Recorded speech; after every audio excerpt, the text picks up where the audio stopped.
जायज नहीं है। लेकिन पहुंचिए मनमानी भाई से हाथ पकड़ लें, ऐसे पकड़िए ऐसे, जबकि नबी की सुन्नत है अल्लाह अकबर, हाथ उठाओ तो ऐसे किबले की तरफ अल्लाह अकबर, ऐसे सर भी सीधा हो। बहुत से जो है नमाज पढ़ के अल्लाह मालूम होता सल्लाह करे जाते। सर झुकाना मना है, नेत बांधने के वक्त सर झुके ना, सीधे खड़े रहो ऐसे किबले की तरफ, उंगलियां अल्लाह अकबर ऐसे, यहाँ नेत बांधो नाफ के नीचे, ऐसे न बांधो, मना है, खिलाफ सुन्नत है। लेकिन आज बजाय यहाँ के नेत बनी अल्लाह अकबर, यहाँ बनी है। एक हाजी साहब थे, हाजी उमराव, पढ़े लिखे कम रहे लेकिन नेक बहुत रहे, गोंडा बस्ती के रहे वाले। एक जगह मेहमानी में गए तो खाने के टाइम रहा, अदान हुए लग, तो सोचें चले जाए नमाज पढ़ी है तब खाई। और वहाँ मस्जिद में गए नमाज पढ़े तो वहाँ देखिन कि सब सीनम नियत बांधे ठाड़ हियाँ, इमाम का देखिन तो इमामों ही बांधे। अब हाजी साहब बहुत चौंके, कहीं ना जिंदगी गुजर गई, हियाँ बांधे बांधे, और सब हियाँ बांधे, अब हम क्या करें, अलग पढ़ी कि साथे पढ़ी।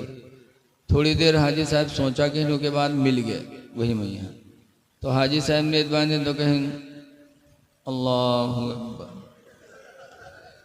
अब जो नकल बगल वाले ना घूर घूर ऐसे ऐसे देखे, हाजी साहब बांधे। जब इमाम साहब नमाज पढ़ा लें, सलाम फेरें, तो फिर वो सब घूर घूर देखें। तो हाजी साहब कहें काहे गुस्सा था भैया, कहीं बुढ़ा कहीं का नमाज पढ़ा है कि तू मजाक करे आए रे, कहीं काहे भैया, कहीं मुड़े पर नियत बांधे। तो हाजी साहब कहें भैया जिंदगी गुजर गई हियाँ बांधे बांधे, अब आज तुमरे हियाँ हैं तो देखा तुम लोग हियाँ बांधे हो, तो हम सोचें मालूम जत्ते ऊँचे बांधो उतने ज़्यादा सवाब है। कहा तो हम सोचे हम हिये न बांध ली जो सबसे ज़्यादा सवाब पाई, तो सब चुप। तब हाजी साहब ने डांटा, कहा बेवकूफ़ो, मर्दों के ख्वाहिशात को अल्लाह ने नाफ के नीचे पैदा फरमाया, लिहाजा मर्द हालत नमाज में नाफ के नीचे हाथ बांधे ताकि उसका नफ्स दबा रहे, नमाज में गलत ख्याल ना आए। और औरतों के ख्वाहिशात को अल्लाह ने सीने में पैदा फरमाया, लिहाजा औरत नेत बांधे तो सीने पर हाथ रखे ताकि नफ्स दबा रहे, बुरे इरादे नमाज में न पैदा हो। और तुमरे सीनम का दही से अल्लाह जो हिया बांधे ठाड़। 17 हदीसों से हमारे इमाम आज़म अबू हनीफा ने साबित किया है कि हर नबी की सुन्नत है नाफ के नीचे नेत बांधना। बहरहाल है लोगों, मस्जिदों में जाओ, बन संवर के जाओ, जुमा का एहतमाम किया करो।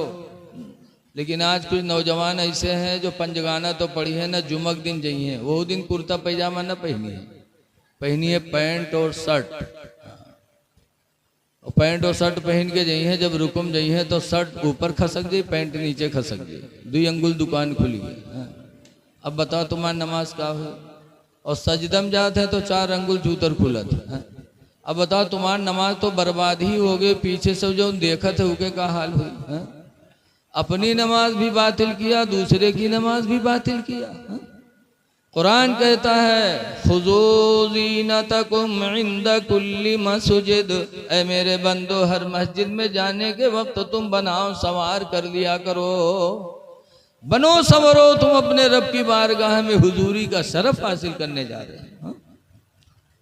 लेकिन वो इतना बड़ा बदमाश रहा है, जुमुक दिन चला का काम करे, जी के घर में सौ के नोटवा धरा रहा, चला का काम करे, और के घर के बगल में मस्जिद रहे। मौलवी साहब जुमा में तकरीर करे लागे कि भाइयों अपने माल की ज़कात दो, जैसे नमाज फ़र्ज है वैसे माल की ज़कात भी फ़र्ज है। माल की ज़कात दो, 40 में 1 रुपया, यार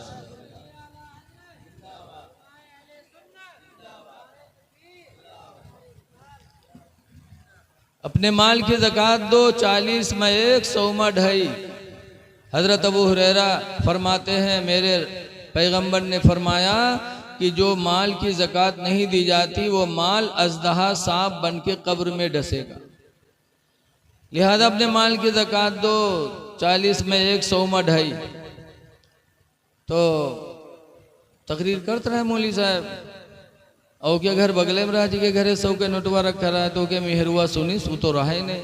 तो मेहरुआ कहे हाँ 2.5 रुपया हमरे को जरूरी है, 100 के नोट हमरे घरे धरा है, न देवे तो अजदहा हमो का काटी कबर माँ।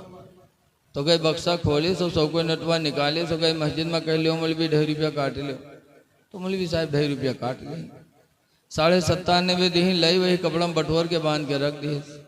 अब शाम के कोई आदमी जब लौटा तो आदत के मुताबिक बक्सा जुटा। अब बक्सा खोले तो वो कपड़वा उठे, सूखा खोले वो खंड से अठन्नी नीचे गिरी, सब भर से गिर गया। अब वो चौका कहे हाय लाई मई फुटपुर कहाँ से आएगा। गिनीस तो देखे 97.5 तो रतिया गोहरे इसके यहाँ और यहाँ कस के रे ये 100 रुपया रखा रहा है 2.5 का है रे। बीवी कह रहे वो मौलवी तकरीर करता रहा है मस्जिद में कि 40 में 100 में 2.5 ज़कात ज़रूरी है, जो नदी का अजदहा सांप कबर में काटी तो मौलवी का 2.5 रुपया ज़कात दे है। तो इस कम वक्त कहीं कि ज़िंदगी में पहली दफ़ा 100 के नोट पावर आ हाथ उड़ाए डायरे रे जले ही गए मौलवी से। तो कहीं अल्लाह के नाम पर देखे तो कहे जी मांगे कहीं ले आओ ने हम घर छोड़ दे, कहीं छोड़ो चाहे रहो लेकिन हम मांगे न जी तो ले आओ रे वरना हम घर 2.5 रुपया खातिर अपन जान गंवाए दे, ले आओ कहीं मर जाओ लेकिन हम मांगे न जी। तो नहीं गए मांगे तो कहीं सब मरे जाए थे, कहीं मर जा। घर से बाहर निकला और ढमड़िया गिर गया। अब गिरा तो हाथ पैर सब ढील कही थी, बहुत मक्कार रहा है। हाँ अब वो कहे हाथ उठावे तो उठे, छोड़े पे भद्द से गिर जाए, पैर उठावे तो उठे और जैसे छोड़े पे भद्द से गिर जाए। अब लोग जाने सही बात मरीगा हो तो वो के तैयारी हो लग दफनावे के मुका न है तो नहाए भी ली, बढ़िया साबुन लागे सब जगह, जहर बिल्टे वारे बिल्ट जाए। नौहाए दिन कफन पहने, कफन भी पहन ली, तन को नहीं बोला, बहुत ढीठ रहा है। और जब कफन पहना के जनाजा लेके चले तब औरतिया के सोचिस कि हाय अल्लाह अभी नहीं मरा है लेकिन अब ही मर गई, जहाँ दबाइए तो मर जाइबे करी वह भागी। देखो मर्द के मक्कारी औरत जाने, औरत के मक्कारी मर्द जाने। मेहरुओ तो बहुत होते हैं जी, जहाँ ससुराल में ये ब्यारा गिरी है धूम से बेहोश चित का जिन्नात पकड़े हैं। अब मौलवी मौलाना है फूंक छोड़ा था लेकिन जिन्नात हो तब तो चला जाए, ले जी अस्पताल में हुआ बोतलों चढ़ी लेकिन होश में नहीं है, और जहाँ नैहर पहुँची बटन टन। सब एक दूसरे की मक्कारी जानते हैं। जब वो जनाजा लेके चले तो औरतिया परेशान में कहा हाय अल्लाह अब्बे मर जाए, अभी तक तो बचा लेकिन अब्बे जहाँ दबैया कब्र में मर जाइबे करी। वो औरतिया भागी, कैसे भाइयों हमारे आदमी का जनाजा ज़रा रख दो, दूर हो जाओ, आखिरी बार है ज़रा हम अपने आदमी से कुछ बात कर ले। तो लोग रख दिन जनाजा दूर हो गए। जब दूर हो गए तो औरतिया गए, उसके काने में कहा थे कि उठ पर रे कब्र तैयार है, वे दबाए दे रे उठ चल घर करे। तो कहा था 2.5 रुपये ले ही है, पैसों का तो न ले। तो कहा था भाग जा, बहुत जालिम रहना ही। उठा, जब औरतिया चली तो लोग उठाए जनाजा कब्रस्तान पहुँचे, वहाँ गए नमाज पढ़ के कब्र में रखीन, लकड़ी जोड़ीन तक मट्टी दे जात रहे। तब तक औरतिया का फिर नहीं बर्दाश्त, बकायला अब मर जाइए अब न बचे। तो फिर दौड़ी के भाइयों आखिरी बार है ज़रा रुक जाओ थोड़ी देर, हम अपने आदमी से कुछ बात कर लें। तो फिर लोग हट गए। औरतिया लकड़ी उठाईस हटाईस के बाद कब्र में उतरी, फिर उसके काने में कहा था कि उठ पर देख लकड़ी जोड़ दी है रे, उठ पर अब पाट दे रे उठ। तो कहा था 2.5 रुपये ले ही है, कहीं सुखा तो न ले। तो कहा थे पाट दे, बहुत जालिम रहे नहीं निकला। जब नहीं निकला तो औरतिया बाहर है, तो लोग पूछिन का हुआ कुछ बातचीत है। तो औरतिया कहे हाँ हमारा आदमी हमसे वसीयत की हिस्से कही से कि हम मर गए, कोई नेकी नहीं कह पावा है, लिहाजा हमारे घर मस्जिद के नाम बैनामा कह दी है। जब वो सुनिस तब खड़बड़ाई के कूदा, कहीं सारे उठाई गिरी, हम 2.5 रुपया खातिर जान गंवाए दी थे और तू घरों मस्जिद में लिखे जाते रे कम वक्त कहूँ के। हाँ? ऐसे ऐसे लोग पड़े हैं कि रुपया न जाए चाहे जान भले ही चली जाए, लेकिन ऐ लोगों अल्लाह दे तो अल्लाह की राह में दो। अल्लाह का वादा है कुरान हकीम में इन तंसुरुल्लाह यंसुरुकुम, मगर तुम अल्लाह के दीन की मदद करोगे तो अल्लाह तुम्हारी मदद फरमाएगा। एक जगह मेरे पैगंबर फरमाते यदुल उलिया खैरुम मिन यदिस सुफला, ऊपर वाला हाथ नीचे वाले हाथ से बेहतर होता है। अल्लाह से दुआ करो कि अल्लाह हमको तुमको देने वाला बनाए। अल्लाह दे तो अल्लाह की राह में खर्च करो। बहरहाल बात बहुत दूर चली गई। वो हदीस का एक जुमला और सुन लो। 3 बातें मेरे नबी ने फरमाई थी, ऐ मदीना वालों आपस में मिला करो तो सलाम किया करो। दूसरा कहा था अल्लाह के बंदों को खाना खिलाया करो। और तीसरे नंबर पर फरमाया था वन्ना वसल्लू फिल लैली वन्नासु नियामो, और रात में उस वक्त नमाज पढ़ो जब अल्लाह के बंदे सो रहे हो। जब दुनिया सोती हो तो उस वक्त तुम नमाज पढ़ो। वो कौन सी नमाज है? नमाज तहज्जुद, कि उस नमाज में कोई रियाकारी नहीं, कोई दिखावा नहीं। दुनिया सोती हो तो नमाज पढ़ो। इसीलिए तहज्जुद मेरे नबी पर फर्ज था। हमरे तुम पर कई रकात फर्ज है, कई नमाज फर्ज है? 5। और हुजूर पर कई नमाज फर्ज रही? बोलो 6। पंजगाना यही फजर जोहर असर मगरिब इशा, और एक नमाज हुजूर पर और फर्ज थी तहज्जुद। अच्छा देखो, हम मालदारों पर ज़कात देना वाजिब है, और कोई गरीब हो जाए तो ज़कात खा भी सकता है, और नबी ज़कात नहीं ले सकते। बहुत सा फ़र्क है मेरे पैगंबर में हमारे तुम्हारे में। अल्लाह ताला ने उनके मर्तबे को बहुत बुलंद फरमाया। तो मैं पहली तरफ लौट रहा हूँ कि अल्लाह ताला ने कुरान को बताया कि हिदायत है परहेजगारों के लिए। परहेजगार की पहली पहचान वो है जो ईमान रखते हैं गैब पर। लिहाजा गैब पर ईमान रखो, खुदा जाने किस वक्त बुलावा आ जाए। दूसरे नंबर पर तो अल्लाह ताला फरमाता है वयुकीमूना स्वलाह, और कुरान हिदायत है उन लोगों के लिए जो नमाज की पाबंदी करते हैं। नमाज की पाबंदी करें, नमाज पढ़ने वाले मुत्तकी।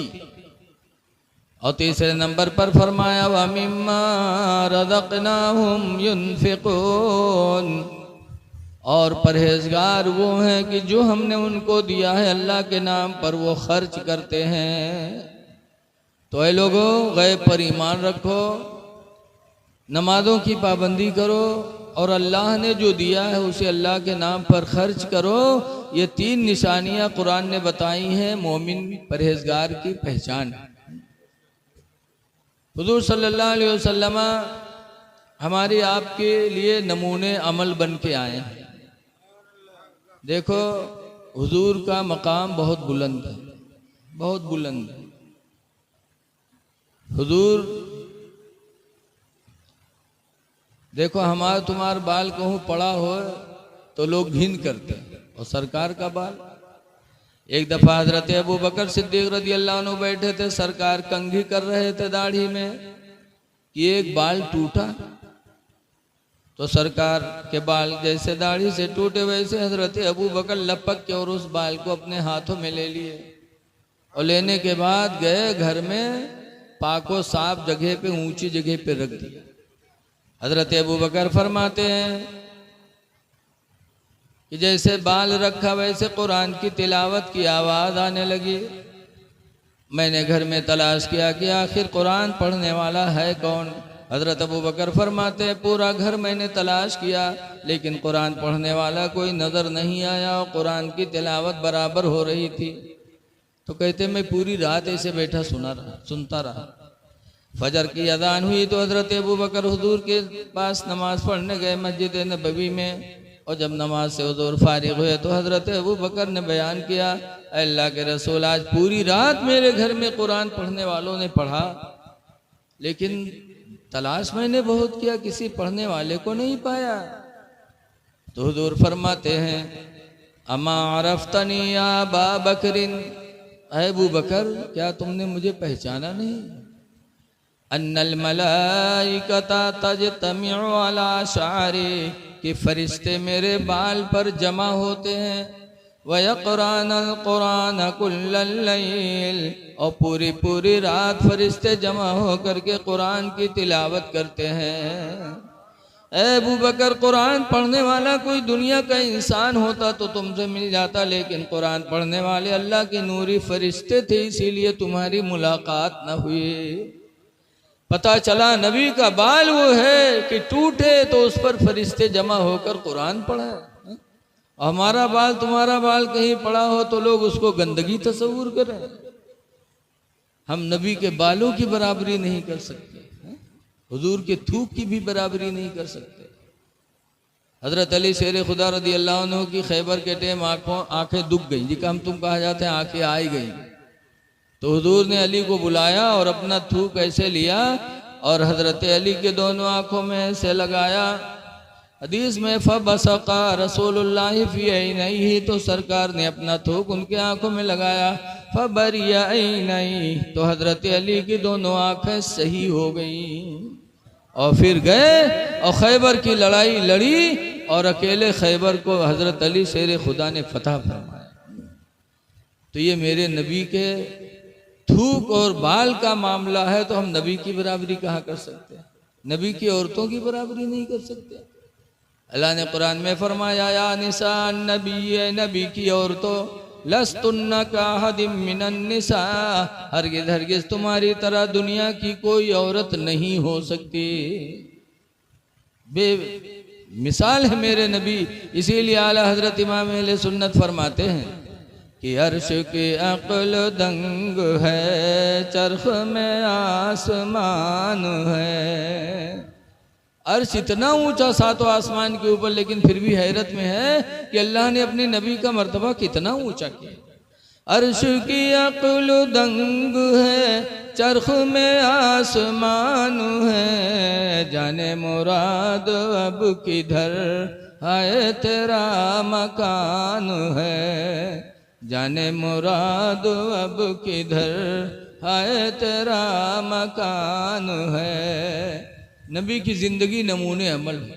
हुजूर के निकाह में कितनी बीवियां थी बताओ? हुजूर कहाँ पैदा हुए?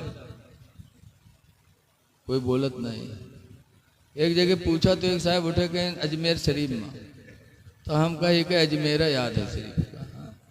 यही नहीं याद है कि नबी पैदा कहाँ हुए। जवान हो जाता आदमी अपने दीन के बारे में नहीं जानता। मैलानी के पास एक गांव है शिवपुरी, गया तकरीर करने के लिए जुलाई महीने में। ट्रेन से उतरा, कपड़े भीगे थे। एक साहब मोटरसाइकिल साहब बिठाए के लेके चले, हवा लगी तो बड़ा सुकून लगा। हम कहा इससे बतिया होती है 20-25 किलोमीटर है, कहीं का उंघाई ना आ जाए तो पता नहीं कहाँ से कहाँ पहुँच जावा जाए। तो कहा हम बोलकारे लगे। हम कहे भैया कहाँ रहा था? कहीं शिवपुरी रही थी मौलाना साहब। हम कहें कहाँ नाम है भैया? तो कहे झुल्ला। हम कहा झुल्ला? कहीं ना। हम कहा और कोई नाम? कहीं मौलाना साहब यही नाम है। तो जब कहीं यही नाम है तो हम कहा भैया तुम किसके उम्मत में हो, किसके उम्मती हो? तो कहा थे का मौलवी मौलाना जाने, हमें नहीं पता। तो हम चुप हो गए। जब वहाँ पहुँचे तो एक आदमी चाय लेके आया, मैं अफसोस में बैठा था। उसने कहा हजरत चाय पियो। क्या बात? तो हम कहा यार ये कैसा आदमी है यार। मैंने इससे पूछा किसके उम्मत में हो, तो कहता मौलवी मौलाना जाने। यानी हजरत तू जाहिल हो के पीछे काहे परे हो, आप चाय पियो। तो हम कहा अच्छा तुम बताओ तुम की उम्मत में हो? तो कहा तेरे तुमसे बाहर थो रोहन, चाय पियो। अब बताओ। हाँ, जवान हो जाते लेकिन अपने नबी के बारे में कुछ नहीं जानते। रसूलुल्लाह सल्लल्लाहु अलैहि वसल्लम के निकाह में 11 बीवियां थीं। कितनी बीवियां थीं? सबसे पहले शादी सरकार ने किससे किया? 25 साल के जवान थे और अरब में एक बेवा औरत थी 40 साल की। 2 मरतबा बेवा हो चुकी थी। एक शादी हुई, मर्द मर गया। दूसरी शादी हुई, मर्द मर गया। 3 बच्चों की माँ भी हो गई, बेवा हो गई। 40 साल की उम्र हो गई तो ठान लिया आपकी शादी नहीं करेंगे। बड़े बड़े मालदारों ने निकाह का पैगाम पहुंचा।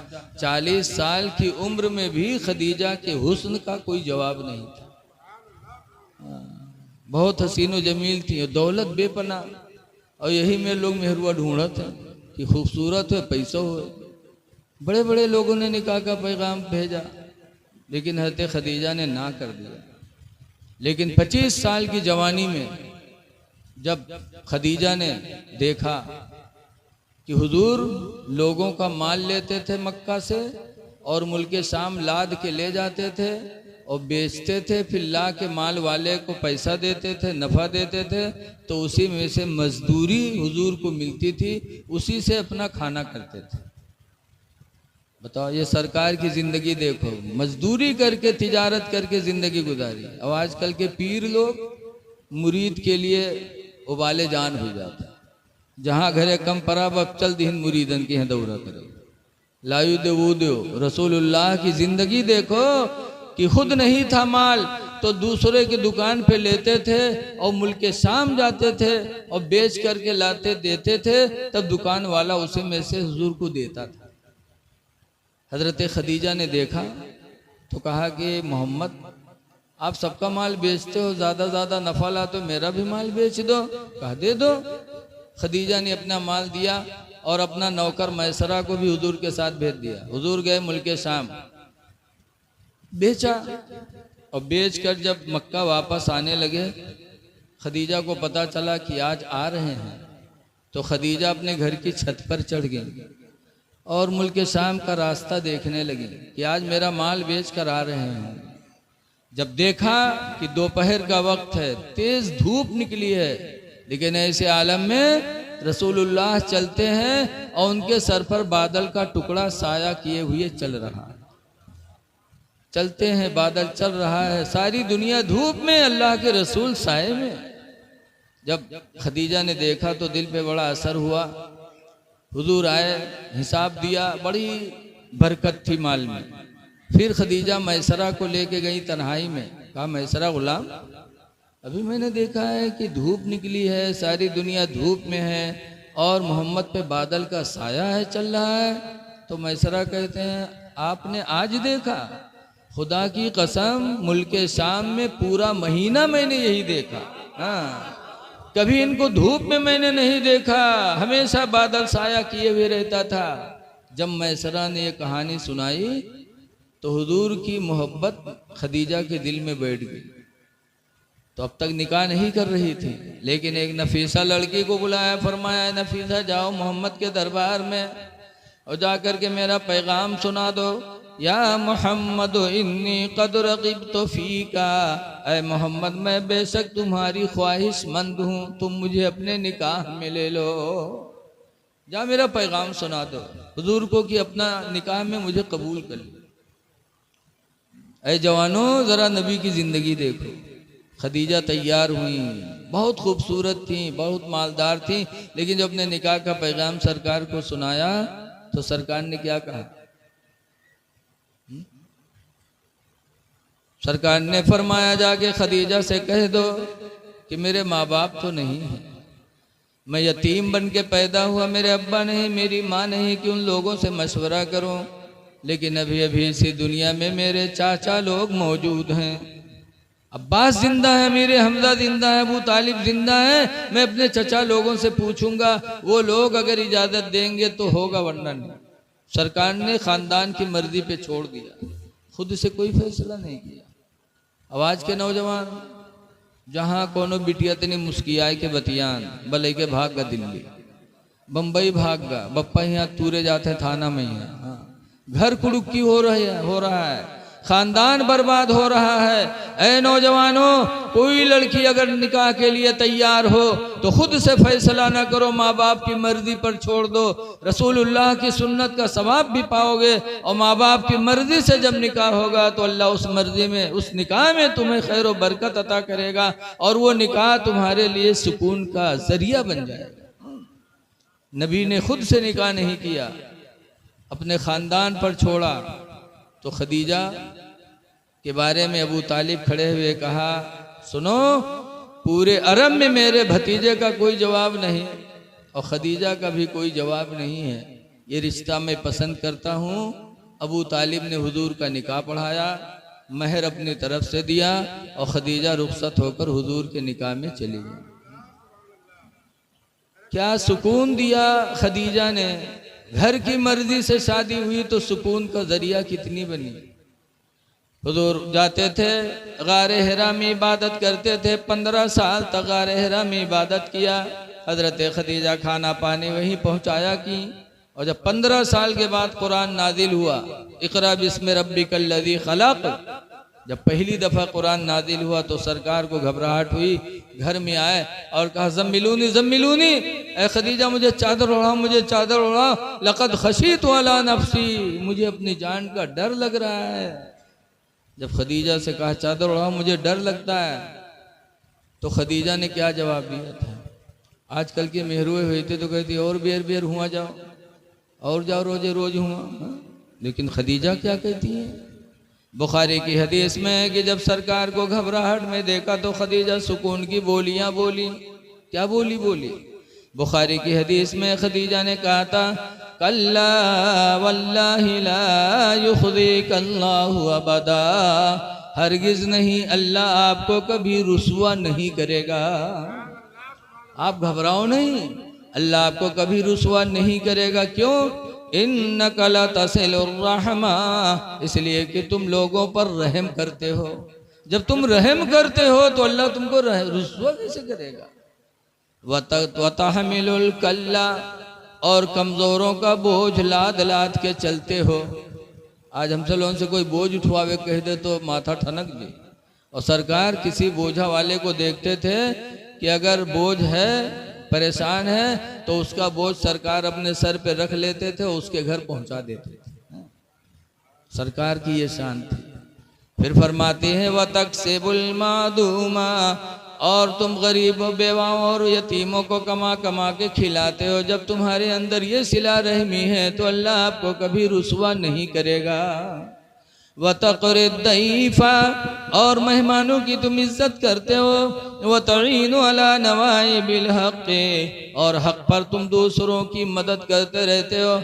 जब आपका काम इतना अच्छा है तो अल्लाह ताला आपको कभी रुसवा नहीं करेगा। 15 साल तक खाना खिलाए ले जाके, और जब घबराहट में देखा तो सुकून की बोलियां बोली। क्यों? शादी हुई थी खानदान की मर्जी से। और आज हम लोग अपने मर्जी से शादी करी थे तो क्या होता? मेरे सुबह उठिए तो कहीं हैं बासी वासी खाए लो, आज हमारे पेट फिराते बनाए न पीबे, खाए लिन बिचरो बासी, चले गए गन्ना काटा थे, धान काटा था, और बाद में यहाँ अपना का ताज़ा खाना बनाई है तो खई हैं, तो के मोहल्लम घूम घूम पंचायत करी, हंसी हैं खेली हैं। और जब शाम हुई जनिए कि हमारे आदमी के आवे के टेम होगा है, बस मुँह कुप्पा तना फुलाए घर में बैठ गए। अब उस शाम के जब निरहा तरसा लौटी काम कह के, तो अब्बा अम्मा न देखे, बोलो ना, अब्बा अम्मा को नहीं देखेगा, ना भाई बहन को पूछेगा, ना बिटिया लड़का, कोई मतलब नहीं थे। आवत फौरन पूछे गुड़वा कम्मी कहाँ हुई, कहाँ है गुड़वा कम्मी, लागे था कयामत आई जाते बगैर रुके, और नहीं ढूंढे पहन तो घर में घुसे हुआ गए तो ढूंढे पैबो की हिंती हो मुँह कुप्पा तना है। अब खड़े हैं इंतजार में, बड़ी हिम्मत से हाथों लगन कहें कहा बट गुरु में कहा भगवान, इतनी जोर से हड़कावत है लेकिन फिर भी गुस्सा नहीं आवत। कहें कहा बात, कहा मामला? कहें सुन, या तो अपने भैया कलई करो या हम कलई करो। कहें कहा है? कहें तोर भैया आज हमका गाली दी से, या तो भैया लई करो हम कलई करो। गाली दी से, लाओ लाठी कहाँ है, उठाओ लाठी। अब लाठी पकड़ा दिया, दिन भर गन्ना काटिस, शाम के चुड़ैलिन ने लाठी पकड़ा दिया।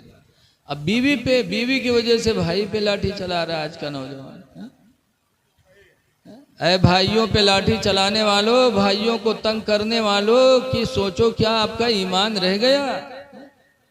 अल्लाह के नबी फरमाते ला युमिनु अहदुकुम, तुम में का कोई मोमिन नहीं होगा हत्ता युहिब्बा लि अखीहि मा युहिब्बु लिनफ्सिहि, यहाँ तक कि अपने लिए वही पसंद करे जो अपने भाई के लिए पसंद करे।